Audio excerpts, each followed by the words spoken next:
Welcome to Session 4 of A Woman's Place, the History of Concert Steelworks programme for International Women's Day 2021. My name is Victoria Stevens and I'm one of the admins of the History of Concert Steelworks group. I was born in Concert and spent the first 12 years of my life in the town, part of which coincided with the closure in 1980. I loved the works, seeing it lit up at night, the noise and the red roofs, and the greatest excitement was to drive along the Grove Road through the work site, the blast furnaces and the coke ovens dominating either side of the road. From this, I have developed a lifelong interest in industrial history, and although I no longer live in the Northeast, I'm still involved in its history through the group. Today, I'm going to present to you the Women of the Works, selected stories of the women of steel. The history of Concert's workforce is very much linked to its geographical location.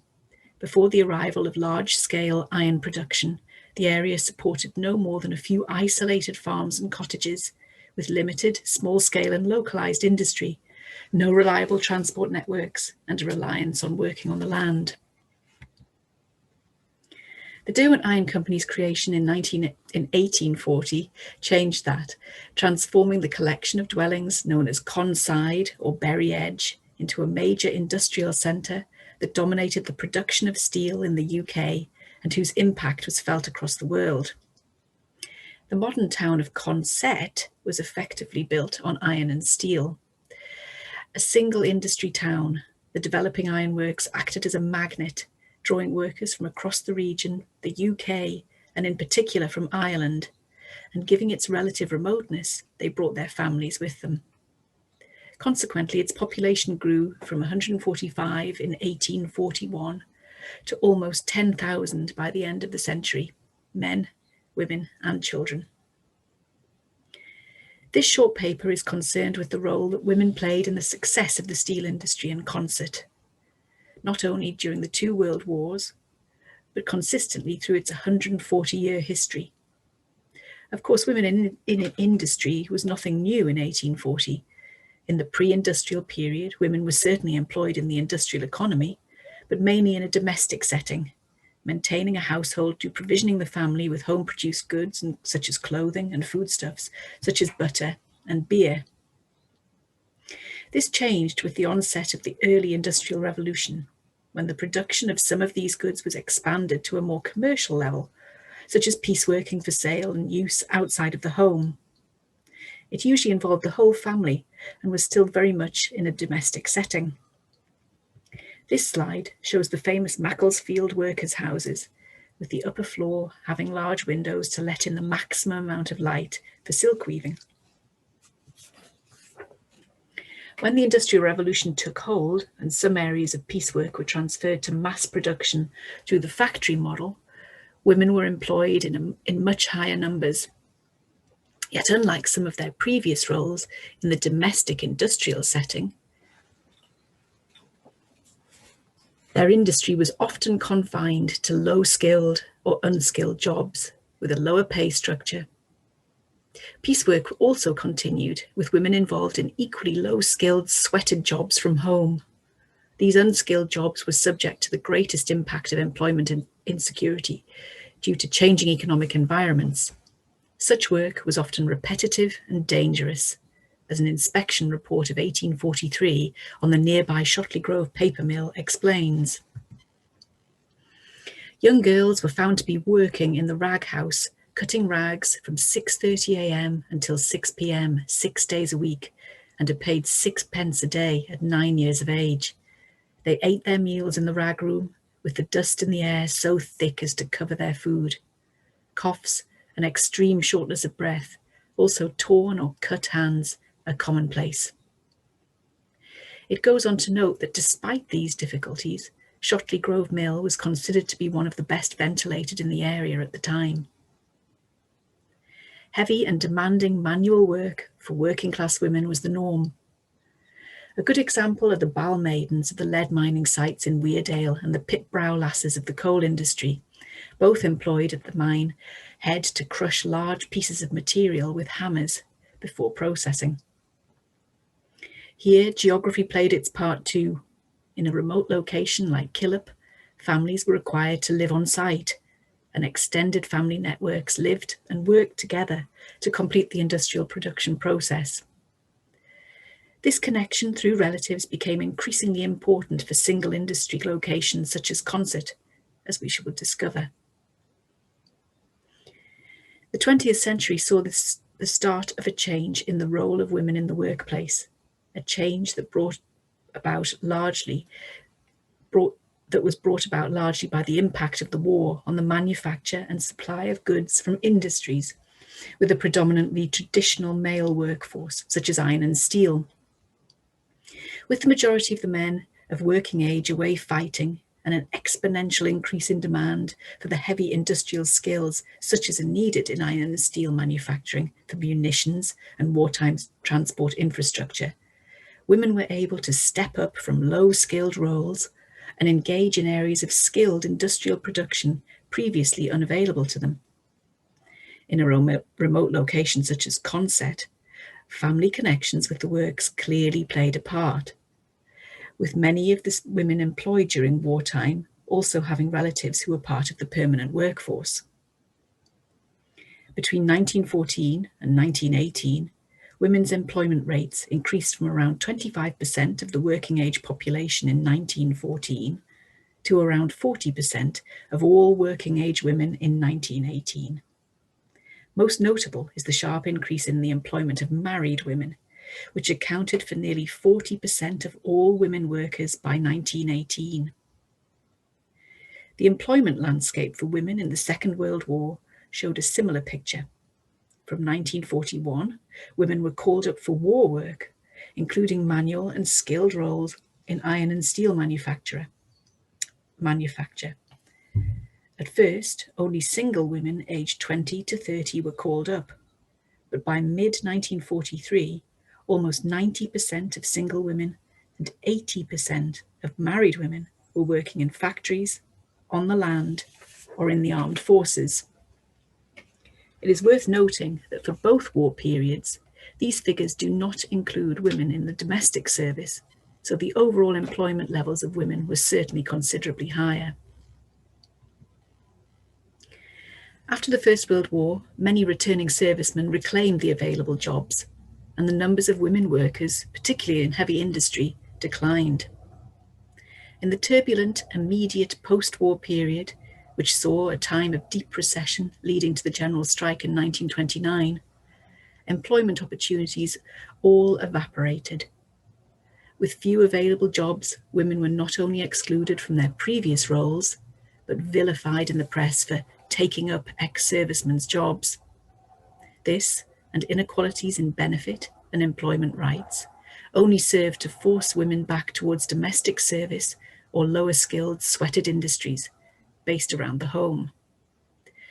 Improvements in education provision for women and the Sex Disqualification Act of 1919 did have some positive effects in the post-war period, allowing them to go on to higher education and take up professional jobs such as teachers, nurses, and a few even qualified as doctors.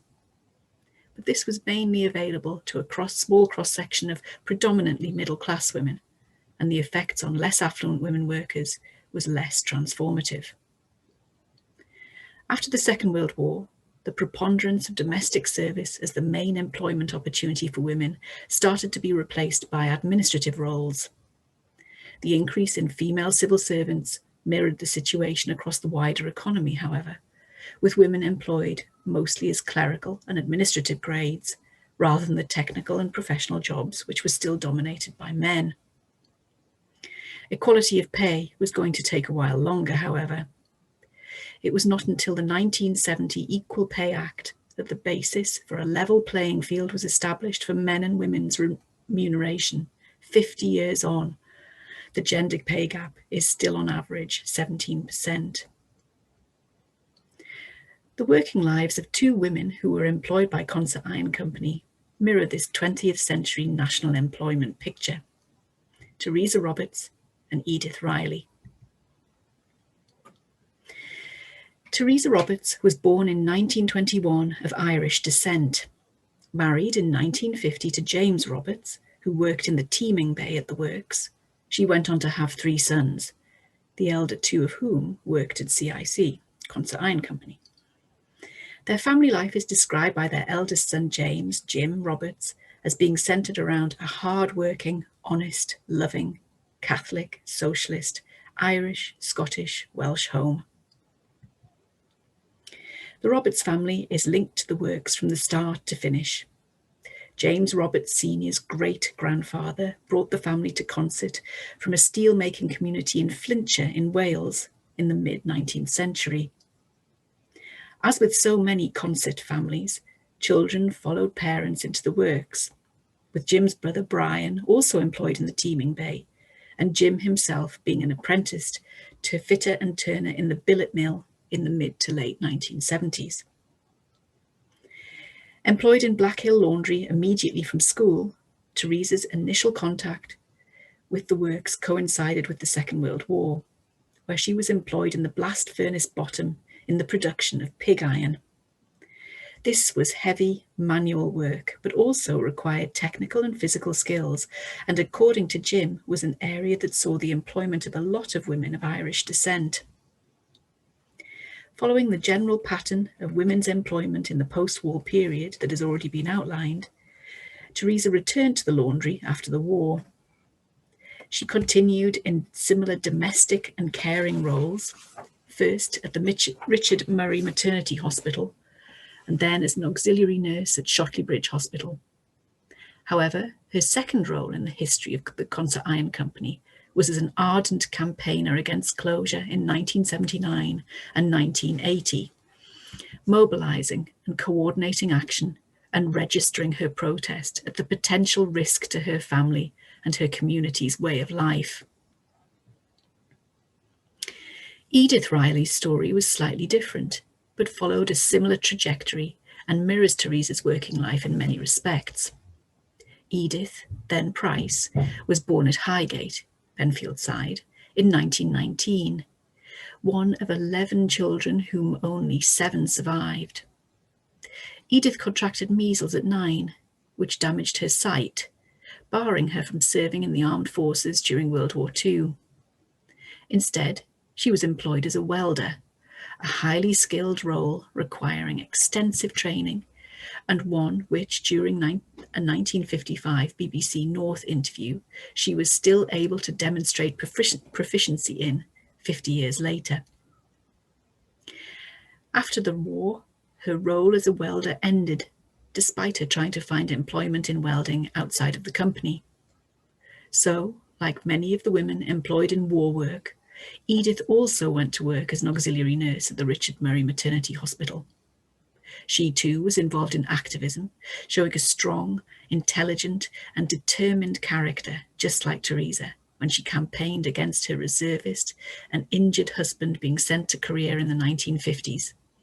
She died in 2009 at the age of 90. Teresa and Edith, both incredible women. It's clear from secondary sources, based on interviews with the women who were employed at the works during the war, that when they signed up to work at the Concert Iron Company, they had no concept of what they were potentially being asked to do. Edith is quoted in Kath Price's paper, "What Did You Do in the War, Ma'am? Women Steelworkers at Concert Iron Company During the Second World War," as saying, "There was a vacancy for that, welder." Oh, I hadn't a clue, welder. But I said, "Oh, I'd like to be a welder." A female machine turner colleague was equally frank, expressing surprise at what she was tasked to do, having expected to be given jobs such as sweeping up floors and that. Instead, many found themselves engaged in semi-skilled or skilled work in which they caught on very quick.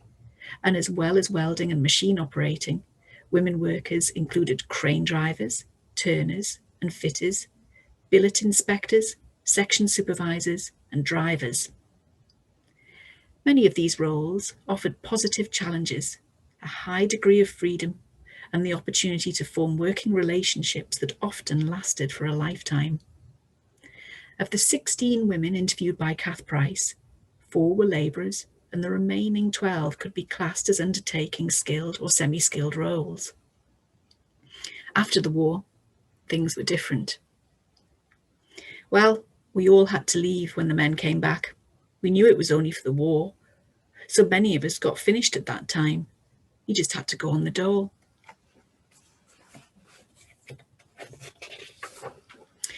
Some women were redeployed in the works, including the operational and technical jobs, but many were offered clerical or domestic work, in many cases a far cry from the physically and mentally challenging work of their wartime roles. Demobilisation was slow, however, and some women continued to be employed in the manual and skilled manual jobs until around 1955, when they were virtually eliminated from these roles in accordance with new trade union legislation. One woman in the sample continued to work in a skilled stocktaker role. In line with the national trend during the post-war period, there was a sharp increase in the number of female clerical administrative staff at the works. These included key clerical positions in the administration of what was by now a global concern, but also technical roles, including in the drawing office. However, to a lesser extent, women continued to perform manual and skilled manual tasks, such as working in Templetown brickworks and as crane drivers in the plate and billet mills. One such crane driver is quoted as saying, "With practice, it wasn't long before I could place that crane to within an inch of where I wanted it to be." Thomas East, a concert iron company trainer in the late 1970s, remembers two female trainees from this time who were destined to work on the overhead cranes in the fitting shops. Although he acknowledges that there was some resentment to women working in various departments, the male workers in this area were largely supportive, enjoying a joke with their new female colleagues into the bargain. One of the wartime crane drivers also confirms these strong and cooperative working relationships, saying, "I worked with good men. All the time I was there, the same men. It was a gang." Arnold Parkin remembers Sadie Walton, born Ayton, as a crane driver in the billet mill. "If anyone has more information or images of Sadie, I'd love to see them." The employment of women in the workforce of the Concert Iron Company, particularly at times of national crisis, was without question pivotal in the success of the works and its contribution to the war efforts. There was clearly an open-mindedness of Concert to provide women with the skills to complete such roles on a more permanent basis, but lack of government and legislative support meant that the road to equality of opportunity was lengthened and is still being travelled. This most famous Newcastle Chronicle image of one of the last shifts at the works on 12th of September 1980 is representative of an employment demographic that, barring the two world wars, had not changed for the majority of the 20th century. Women and men both feature, and in the case of women in increasing numbers, but they were clearly performing very different roles.